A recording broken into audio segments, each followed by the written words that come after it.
Hey y'all, shalom. So I just have a quick word for you all today that Yah gave me concerning our children, and this was at 3:04 a.m. I got this on the 23rd of February. So this was like 2 days ago, I guess, 2 days at 3:04 a.m. But he said, spend more time with the children. Stop letting the internet replace you. Make time. It is our responsibility. And I have a few scriptures to read, but I'll read the scriptures after I give you all the word, right? Actually, it's a word for all of us because it was speaking to me first. It says, He's not pleased with us neglecting our children. We have a responsibility to make them feel loved. There should be no question in a child's mind regarding their level of importance and priority to us as a parent, especially as a mother.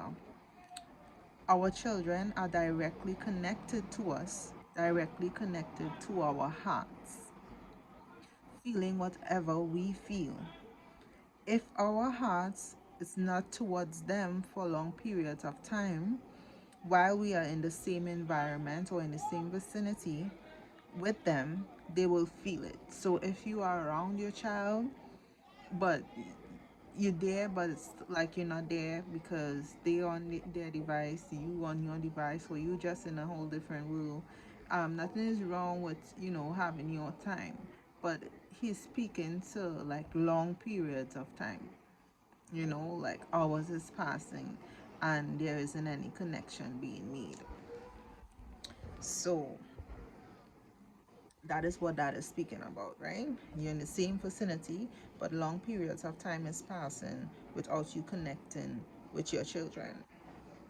So they will feel it. Ensure that they know and feel how much they are loved. And this is directly linked to their core foundation and how they will view the world. Directly linked to their self-worth and their self-esteem. Children are precious gifts from Yah. Treat them as such.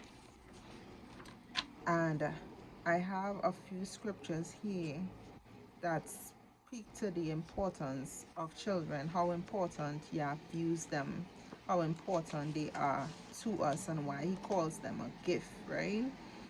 So the first one I will take from Psalm 127, chapter 3, Psalm 127, verse 3. Just give me 1 second. Psalm 127, verse 3 to 4, right?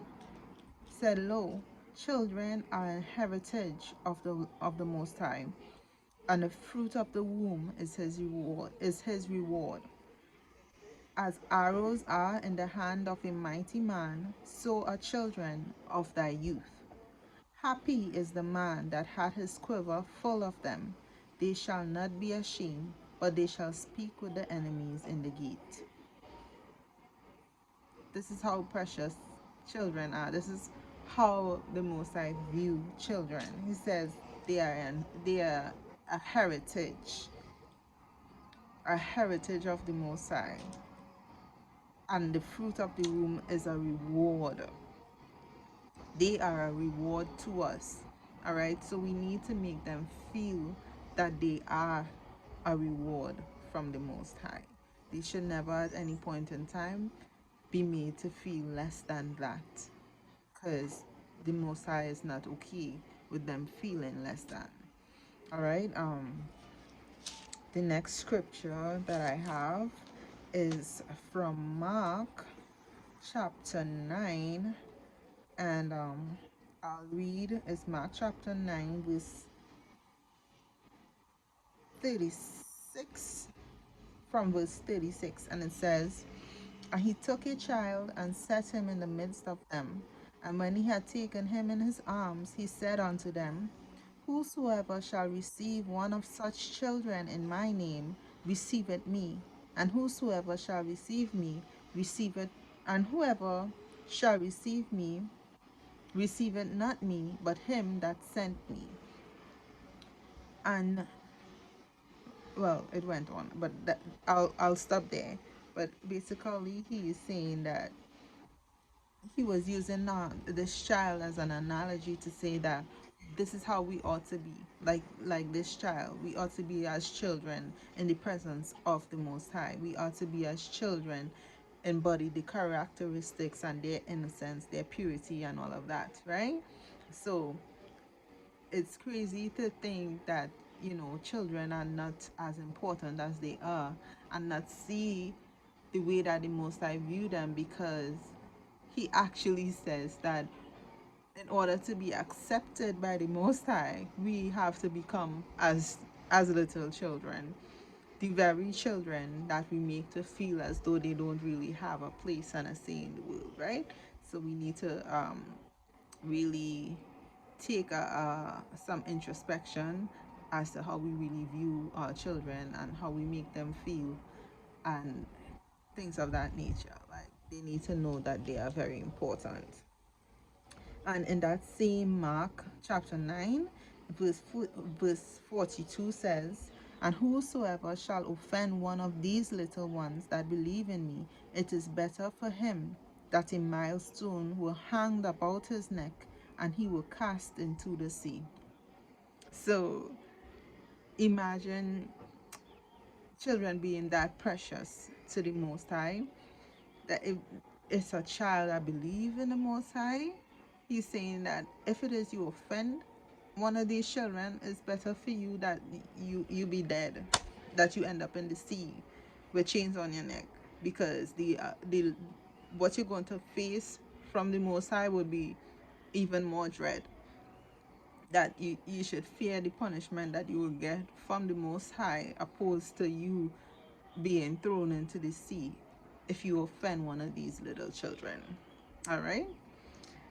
And chapter 10 in the same Mark, it says, "Suffer the little children to come unto me, and forbid them not, for, for of such is the kingdom of the Most High.